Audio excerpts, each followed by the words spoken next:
ബിജുചേട്ടാ നമസ്കാരം. കാര്യങ്ങളൊക്കെ കൈവിട്ട് പോവുകയാണ് ബിജുചേട്ടാ. അമേരിക്ക യുക്രൈനുള്ള സാമ്പത്തിക സഹായം പൂർണ്ണമായി നിർത്തലാക്കിയതോടുകൂടി യുക്രൈൻ പെട്ടിരിക്കുകയാണ്. സെലൻസ്കി രജനീകാന്ത് സ്റ്റൈലിൽ വലിയ ബീജിയം ഒക്കെ ഇട്ടിട്ട് ട്രംപിന്റെ അടുത്ത് നിന്ന് ഇറങ്ങി സ്ലോ മോഷനിൽ നടന്നുപോയി. ബ്രിട്ടൻ സെലൻസ്കിയെ വലിച്ചകത്തോട്ട് കയറ്റി. പോളണ്ട് പറയുന്നു ഞങ്ങൾ ഞങ്ങളുടെ അവസരം തെളിയിക്കും, ഞങ്ങളുടെ കയ്യിൽ എല്ലാം ഉണ്ട്, പക്ഷെ സാഹസികതയാണ് ഇപ്പോൾ ഞങ്ങളുടെ കയ്യിൽ ഇല്ലാത്തത്. ആ സാഹസികത കൂടെ വന്നു കഴിഞ്ഞാൽ യൂറോപ്പ് വേറെ ലെവലാണെന്നൊക്കെ പറഞ്ഞ് നാക്കെടുത്തില്ല. അതിനു മുമ്പേ റഷ്യ കയറി അടിച്ച് പിരിക്കുകയാണ് ഇപ്പൊ യുക്രൈനിൽ നിന്ന് തിരിയാനുള്ള ഒരു സ്ഥലവും ഇല്ല, സന്ദർഭവും ഇല്ലാത്ത ഒരു സാഹചര്യം വന്നിരിക്കുകയാണ്. നാറ്റോ തലവൻ അന്നേ പറഞ്ഞു ദയവ് ചെയ്ത ട്രംപിനെ പിണക്കരുതെന്ന്. എന്ത് തന്നെയായിരുന്നാലും ആ ഒരു സാമ്പത്തിക സഹായം നിന്നതോടുകൂടി യുക്രൈൻ വലിയ രീതിയിൽ പ്രതിസന്ധിയിലായി എന്നുള്ള കാര്യത്തിൽ തർക്കമില്ല. ഇപ്പോഴിതാ ആ, പോളണ്ട് പോളണ്ട് അവരുടെ സൈനികർ, അതായത് അവരുടെ യുവാക്കളോടെല്ലാം പറഞ്ഞായിരിക്കും നിർബന്ധമായും നിങ്ങൾ സൈനിക സേവനത്തിൽ ഏർപ്പെടണമെന്ന് പറയുകയാണ്.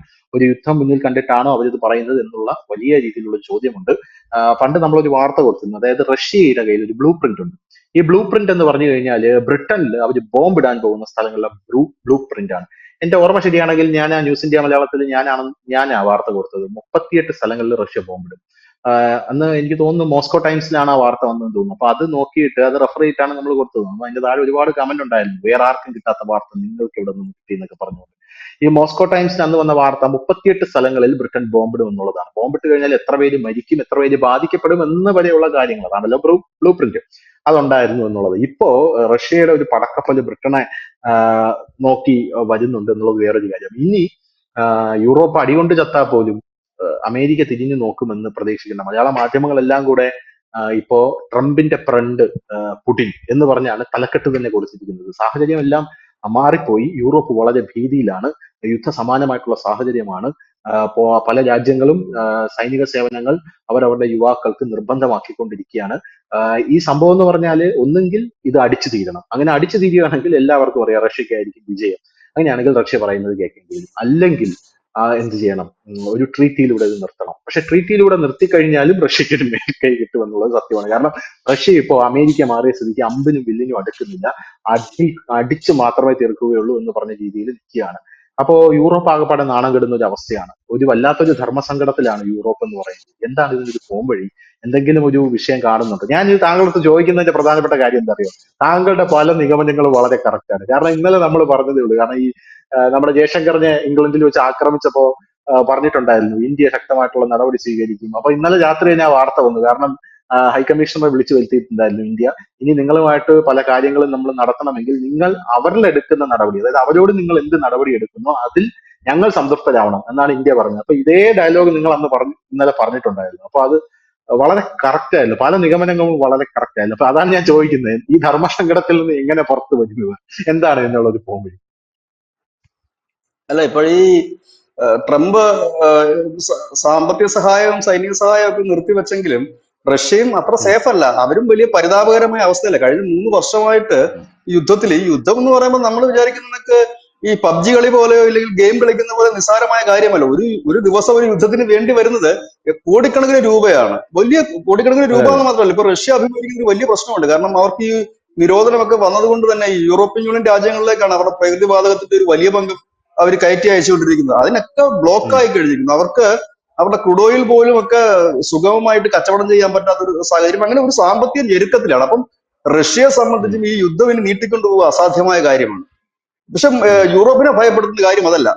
യൂറോപ്പിന്റെ ഏറ്റവും വലിയ കരുത്ത്, പ്രത്യേകിച്ച് നാറ്റോ സഖ്യത്തിന്റെ ഏറ്റവും വലിയ കരുത്ത് എന്ന് പറഞ്ഞു കഴിഞ്ഞാൽ അമേരിക്ക തന്നെയാണ്. അവരുടെ ഈ നാറ്റോ സഖ്യത്തിന്റെ സൈനിക ഫണ്ടിങ്ങില് ഏതാണ്ട് ഒരു 22% മുടക്കുന്നത് അമേരിക്കയാണ്. സൈന്യത്തിന്റെ കരുത്തും അമേരിക്കൻ സേന തന്നെയാണ്. ഇവര് പറയുന്നുണ്ട് ഞങ്ങൾ ബാക്കിയുള്ള യൂറോപ്യൻ രാജ്യങ്ങളെല്ലാം കൂടെ ചേർന്ന് കഴിഞ്ഞാൽ അമേരിക്കയേക്കാൾ വലിയ സൈന്യമാണ്, സംഭവമാണെന്നൊക്കെ പറയുന്നുണ്ട്. പക്ഷെ ഈ പൊട്ടിക്കാനുള്ള സാധനവും പൈസയും വേണ്ടേ? അതെല്ലാം ഈ അമേരിക്കയാണ് കൊടുക്കുന്നത്. പക്ഷെ ഇവിടെ എല്ലാവരും ഭയക്കുന്ന ഒരു കാര്യം, റഷ്യയുടെ മുമ്പിൽ ഇനി അധിക ദിവസങ്ങളൊന്നുമില്ല. കാരണം അവരെ സംബന്ധിച്ച് വീണ്ടും പോവുക എന്ന് പറഞ്ഞാൽ വലിയ ബുദ്ധിമുട്ടാണ്. അതിന്റെ ഇടയ്ക്ക് ട്രംപ് കയറിക്കൊണ്ട് ഈ യൂറോപ്യൻ രാജ്യങ്ങളെ തണുപ്പിക്കാൻ വേണ്ടി വേറൊരു ഡയലോഗ് അടിച്ചിട്ടുണ്ട്. റഷ്യക്കെതിരെ ഞാൻ വീണ്ടും കടുപ്പിക്കുകയാണ് ഉപരോധം. ഇങ്ങനെ വന്നു കഴിഞ്ഞുള്ള സംഭവം, ഈ പുട്ടിന്റെ ഒരു സ്വഭാവം അനുസരിച്ച് പുള്ളി പ്രാന്ത് പിടിച്ചു കഴിഞ്ഞാൽ എല്ലാം കൂടെ വാരി വലിച്ചിട്ട് പിക്കളയും. അപ്പം ഈ ഉക്രൈനെ റഷ്യ കീഴ്പ്പെടുത്തിയാൽ എന്താണ് സംഭവിക്കുക എന്ന് വെച്ചാൽ, ഉക്രൈനെ പോലെ തന്നെ റഷ്യയുമായി അതിർത്തി പങ്കിടുന്ന നാറ്റോ രാജ്യങ്ങൾ, ഉക്രൈൻ നാറ്റോ രാജ്യമല്ല, നാറ്റോയിലേക്ക് ഒരു ആപ്ലിക്കേഷൻ കൊടുത്തിട്ട് കാത്തിരിക്കുന്ന രാജ്യമാണ്. അതിൽ തന്നെ നടക്കുമെന്ന് തോന്നുന്നില്ല. അപ്പോ അതുപോലെ നാറ്റോയിലുള്ള രാജ്യങ്ങളുണ്ട് റഷ്യയും അതിർത്തി പങ്കിടും. അതിലൊന്ന് പോളണ്ടാണ്. മറ്റൊന്ന് ഫിൻലാൻഡ് ആണ്. 1340 കിലോമീറ്റർ റഷ്യയുമായി അതിർത്തി പങ്കിടുന്ന രാജ്യമാണ് ഫിൻലാൻഡ്. ഈ ഫിൻലാൻഡ് പണ്ട് നാറ്റോ ഉം, സഖ്യത്തിൽ പോകുമ്പോൾ അതിനെ നഖശികാന്തം എതിർത്ത ആളാണ് പുടിൻ. റഷ്യ വലിയ ശക്തമായി ഉം, ഫിൻലാൻഡിനെ എതിർപ്പ് പ്രകടിപ്പിച്ചായിരുന്നു. പക്ഷെ ഫിൻലാൻഡ് നാറ്റോ സഖ്യത്തിന്റെ ഭാഗമായി. പോളണ്ട് നാറ്റോയിലാണ്. ഇതെല്ലാം റഷ്യ കൊണ്ട് അതിർത്തി പങ്കിടുന്നുണ്ട്. ഇനി ഫിൻലാൻഡിലേക്ക് ഉം, റഷ്യ ആക്രമിച്ച് കയറുകയാണെങ്കിൽ എന്താ സംഭവിക്കുന്നത്? അതിനോട് ചേർന്ന് കിടക്കുന്ന രാജ്യമാണ് നോർവേ, അതിനോട് ചേർന്ന് കിടക്കുന്ന ഉം, ഉം, രാജ്യമാണ് സ്വീഡൻ.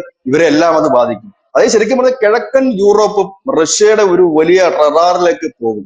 അപ്പൊ ഇത് വലിയ യുദ്ധമായി ഉം, മാറാനുള്ള സാഹചര്യമുണ്ട്. കാരണം പഴയതുപോലെ നടന്നുപോയി യുദ്ധം ചെയ്യുന്ന കാലഘട്ടം മാറി. ഇപ്പം മിസൈൽ കൊണ്ട് യുദ്ധം ചെയ്യുന്നത് എത്ര കിലോമീറ്റർ ദൂരം വേണമെങ്കിൽ പോകും.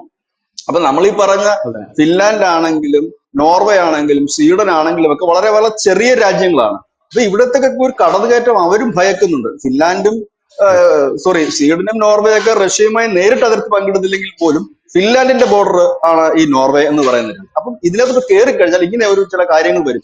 അപ്പൊ ഇതെല്ലാം ബുദ്ധിമുട്ടുണ്ടാക്കും. അത് തന്നെ ആയിരിക്കണം ഒരുപക്ഷെ ട്രംപ് പറഞ്ഞ കാര്യം. കാരണം പുട്ടിന്റെ അടുത്ത നീക്കം മനസ്സിലാക്കിക്കൊണ്ടായിരിക്കും ട്രംപ് പറഞ്ഞത് ഇത് മൂന്നാം ലോക മഹായുദ്ധത്തിലേക്ക് പോകും നിങ്ങൾ നിർത്തിയില്ല എന്നുണ്ടെങ്കിൽ. പക്ഷെ കഴിഞ്ഞ ദിവസം ഉം, സെലൻസ്കിയുടേതായി പുറത്തു വന്നൊരു പ്രസ്താവന അല്പം ആശ്വാസം പകരുന്നതാണ്. സെലൻസ്കി പറയുന്നത് ട്രംപിനെ വീണ്ടും കാണും, യുദ്ധം നിർത്താൻ താൻ തയ്യാറാണെന്നാണ്. കാരണം സെലൻസ്കിക്കും കാര്യം മനസ്സിലായി. കാരണം അമേരിക്കയുടെ സഹായം ഉം, കിട്ടിയില്ല എന്നുണ്ടെങ്കിൽ റഷ്യ ഇനി പഴയതുപോലെ ആയിരിക്കില്ല അടിക്കുന്നത്, വളരെ ശക്തമായി തന്നെ ഒരു അടി പോകും. കാരണം റഷ്യ ഉം, ഇവരെ ഈ ഉം, ഉക്രൈനെ വലിയ രീതിയിൽ ആക്രമിക്കാത്തതിന്റെ കാരണം ഒരു 17-18% റഷ്യൻ വംശജർ ഉക്രൈനിലുണ്ട്. അതുപോലെ തന്നെ ഉക്രൈൻ ജനതയുമായിട്ട് അവർക്ക് ഉള്ളൊരു മാനസിക വൈകാരിക അടുപ്പമുണ്ട് റഷ്യക്ക്.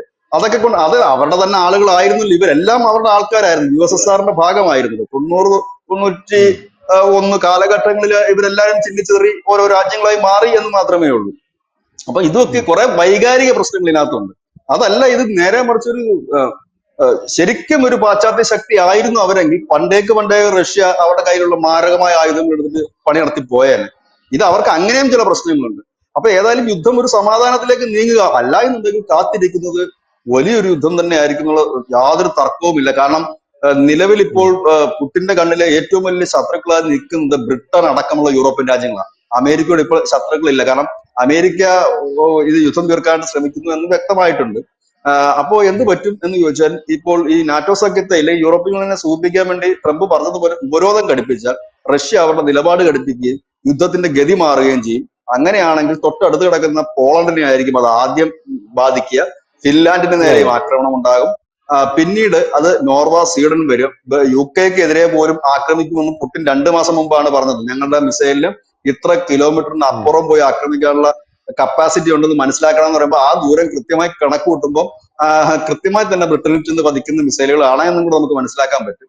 ഇനി ട്രംപിന്റെ അടുത്ത ബുദ്ധി ഈ റഷ്യ ഇത് കണക്ക് വലിയ ആക്രമണത്തിലേക്ക് നീങ്ങുകയാണെങ്കിൽ ഈ യൂറോപ്യൻ രാജ്യങ്ങളെല്ലാം കൂടെ പേടിച്ച് വിറച്ച് ട്രംപിന്റെ അടുത്തോട്ട് ചെല്ലുമോ എന്നൊരു കാര്യം കൂടെ ചിലപ്പോൾ ട്രംപ് ചിന്തിക്കുന്നുണ്ടാവും.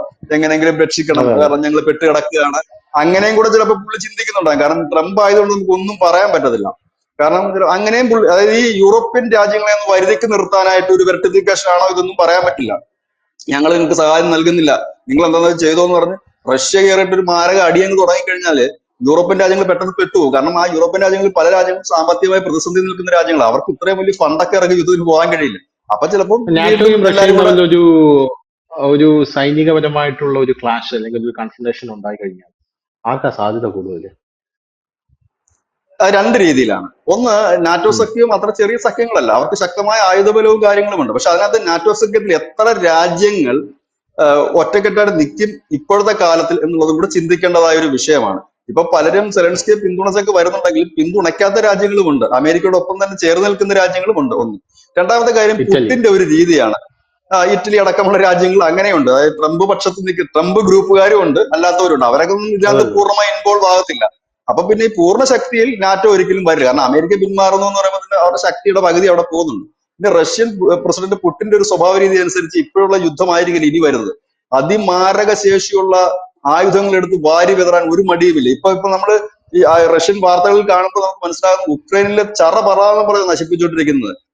അവിടെ ഒന്നും ഇല്ല ഇനി, എല്ലാം കൂടെ വടിച്ചെടുക്കാനുള്ള പരുവത്തിലേക്കാണ് പുള്ളി ഇപ്പൊ കാര്യങ്ങൾ നീക്കിക്കൊണ്ടിരിക്കുന്നത്. അപ്പൊ അത് ശക്തമാക്കി ആക്കും, മറ്റേതുപോലെ ആയിരിക്കില്ല. അതൊരു സർവനാശം. കാരണം എല്ലാം തകർന്ന് നിൽക്കുന്ന ഒരു അവസ്ഥയിലാണ് റഷ്യയുടെ നിൽപ്പ്. കാരണം മുകളോട്ട് നോക്കി ആകാശം, താഴെ ഭൂമിയിൽ നിൽക്കുന്ന ഒരു മനുഷ്യന് ഇനി ചിലപ്പോൾ ഇതിന്റെ അപ്പുറം ചെയ്തു പോകും. കാരണം അവർക്ക് മുമ്പോട്ട് പോകാൻ കഴിയാത്ത സാഹചര്യമാണ് ഈ ഉപരോധവും ഒപ്പം തന്നെ യുദ്ധവും ഒക്കെ കൊണ്ട്. അപ്പൊ അതൊക്കെ സെലൻസിയും ഒക്കെ മനസ്സിലാക്കുന്നുണ്ടായിരിക്കുമല്ലോ. കഴിഞ്ഞ ദിവസം അദ്ദേഹം പറഞ്ഞത് യുദ്ധം തീർക്കാൻ താൻ തയ്യാറാണ് എന്ന് പറയുന്ന ഒരു കാരണം അത് തന്നെയാണ്. അത് അത് ഇനിയിപ്പോ ഞാൻ പറഞ്ഞില്ല, ഇത് ഈ ഒരു ഡയലോഗ്സ് ഒന്നും ഇനി അധികം നാളെ നീണ്ടുപോകില്ല. ഏറിപ്പോയാൽ ഒരാഴ്ചക്കുള്ളിൽ ഒരു തീരുമാനം എത്തും. ഒരു പ്രാഥമിക തലത്തിലെങ്കിലും ഒരു സമാധാനത്തിന്റെ ഒരു എന്താണ് ഒരു ഒരു ഒരു പുക കണ്ടു തുടങ്ങുമെന്നാണ് നമ്മൾ പ്രതീക്ഷിക്കുന്നത്. ഈ ടെൻഷൻസ് ചെറുതായിട്ടൊന്ന് അയയാൻ തുടങ്ങുമെന്നാണ് പ്രതീക്ഷിക്കുന്നത് ഒരാഴ്ചക്കുള്ളിൽ. അതല്ല എന്നുണ്ടെങ്കിൽ ഒരാഴ്ച വരെ ഒന്നും പോയില്ല. അതിനു മുമ്പ് തന്നെ റഷ്യയുടെ ഒരു മാരക ആക്രമണം നമുക്ക് വാർത്തകളിൽ കാണാൻ പറ്റും, യാതൊരു ഡൗട്ടും ഇല്ല. ആ ആക്രമണത്തിലെ വല്ല മിസൈലുകളും പോളണ്ടിലേക്ക് വീഴാനുള്ള സാധ്യതകളുണ്ട്. അങ്ങനെയാണെങ്കിൽ നാറ്റോ സഖ്യവും യൂറോപ്യൻ യൂണിയനൊക്കെ പതുക്കെ യുദ്ധത്തിലേക്ക് വലിച്ചടയ്ക്കപ്പെടും. മൂന്നാം ലോക മഹായുദ്ധം എന്ന് പറഞ്ഞ ട്രംപ് പറഞ്ഞ കാര്യം കുറഞ്ഞ പക്ഷം ഒരു 2-3 മാസത്തേക്കെങ്കിലും പൊരിഞ്ഞ പോരാട്ടം നമുക്ക് കാണാൻ പറ്റും. അതിനുശേഷം പിന്നെ ഒന്ന് തണുക്കും. കാരണം ഇത് യുദ്ധം ആർക്കും ഒരു ഗുണകരമായ അവസ്ഥയിലേക്ക് എത്തിക്കില്ലല്ലോ. കാരണം ഇത് എല്ലാവർക്കും അത് വലിയ പ്രതിസന്ധി തന്നെ ഉണ്ടാക്കും. ഈവൻ നമുക്ക് പോലും അത് വലിയ പ്രതിസന്ധി ഉണ്ടാക്കും. കാരണം നമ്മുടെ ഈ ചരക്ക് ഗതാഗതത്തെയൊക്കെ ഒരുപാട് ഇന്ത്യയെ സംബന്ധിച്ചൊക്കെ ചരക്ക് ഗതാഗതത്തെയൊക്കെ ഒരുപാട് ബാധിക്കും. കാരണം കടലും കരയും ആകാശവും ഒരേപോലെ സംഘർഷഭരിതമാകുന്ന ഒരു അന്തരീക്ഷത്തിൽ ട്രേഡിങ്ങുകൾ നിന്നുപോകും, യാത്രകൾ നിന്നുപോകും, സർവ്വതും നിന്നുപോകും. അവിടെ നമ്മളും പെട്ടുപോകും. അത് നമുക്കത് അതെ മനസ്സിലാകുന്നില്ല. നമ്മളിപ്പോ ഈ റൂമിൽ ഇരുന്നുണ്ട് അടിയട ഇടിയട കൊല്ലട എന്ന് പറയുന്നെങ്കിലും അത് നമ്മളെയും ബാധിക്കും. വിലക്കയറ്റം ഉം. ഉൾപ്പെടെയുള്ള കാര്യങ്ങളിലേക്ക് അത് നമ്മളെയും നയിക്കും. ഇന്ന് നമ്മുടെ പല പ്രൊജക്ടുകളും മുടങ്ങാനുള്ള സാധ്യതയുണ്ട്. കാരണം നമ്മൾ ഈ പറയുന്ന പോളണ്ടിൽ നിന്നും യുക്രൈനിൽ നിന്നും ഒക്കെ നമ്മളും ചില ഇരുമ്പുരുക്കുകളും ഒക്കെ ഇറക്കുമതി ചെയ്യുന്നുണ്ട്. നമ്മളും ഈ കണക്റ്റഡ് അതെ ആണല്ലോ അതെ എല്ലാ രാജ്യങ്ങളും. ഇതെല്ലാം പെട്ടെന്ന് നിന്നു പോകും. ഉം. ഒരുപക്ഷെ റഷ്യയിൽ നിന്ന് നമുക്ക് ഇപ്പൊ കൊണ്ടിരുന്ന പോലെ ക്രൂഡ് ഓയിൽ എത്തിക്കാൻ പറ്റുമോ എന്ന് അറിയില്ല. അന്താരാഷ്ട്ര വിപണിയിൽ ക്രൂഡ് ഓയിലിന്റെയൊക്കെ വില കുതിച്ചു വരും. അപ്പൊ നമ്മൾ തീ വിലക്ക് ഇതൊക്കെ വാങ്ങേണ്ട ഒരു സാഹചര്യം നമുക്ക് വന്നുകൂടായികയില്ല. അപ്പൊ എല്ലാവർക്കും ദുരിതം തന്നെയാണിത്. അപ്പൊ അതുകൊണ്ട് ഇത് ചിലപ്പോ ഒരാഴ്ചക്കുള്ളിൽ ഒന്ന് തണുക്കും. തീരുമെന്നല്ല ഞാൻ പറയാം, തണുക്കുന്നതിന്റെ സൂചന നൽകി തുടങ്ങും. അതല്ല എങ്കിൽ ഉം. ഇത് ആളി കത്തുക തന്നെ ചെയ്യും. അതുകൊണ്ട് ഇപ്പൊ നമുക്കൊന്നും പറയാൻ കഴിയില്ല. കയ്യാലപ്പുറത്തേക്കും തേങ്ങ കണക്ക് യുദ്ധമുണ്ടാകാനുള്ള സാധ്യതകളാണ് ഇപ്പോൾ നിലവിൽ ഒരു 70% നിൽക്കുന്നത്. 70 ഒരു 80% യുദ്ധം ഉണ്ടാകുമെന്നുള്ള സാധ്യത തന്നെയാണ് നിൽക്കുന്നത്. ഒരു 20% സമാധാനത്തിലേക്ക് ഇത് പോകും എന്നൊരു പ്രതീക്ഷയുണ്ട്. ആ 20%ത്തിന്റെ തോത് ഓരോ ദിവസവും കഴിയുന്നതോറും കുറഞ്ഞു വന്നാൽ പിന്നെ അത് ഞാൻ പറഞ്ഞില്ല, ഈ ഒരു ആഴ്ച നിർണായകമാണ്. ഈ ഒരു ആഴ്ചയിൽ എന്തെങ്കിലും ഒരു ഡിസിഷൻ ഇല്ല എങ്കിൽ വളരെ ശക്തമായ ആക്രമണമായിരിക്കും യുക്രൈനിലേക്ക് റഷ്യ നടത്തുന്നത്. അപ്പം ഈ യുക്രൈനെ സഹായിക്കാൻ മറ്റവരൊക്കെ ഈ പിന്തുണച്ചവരൊക്കെ പതുക്കെ രംഗത്തെത്താതിരിക്കാൻ കഴിയില്ല. അങ്ങനെ എത്തിക്കഴിഞ്ഞാൽ ഇത് പതുക്കെ അങ്ങോട്ടേക്ക് മാറും ഈ സംഭവങ്ങളെല്ലാം.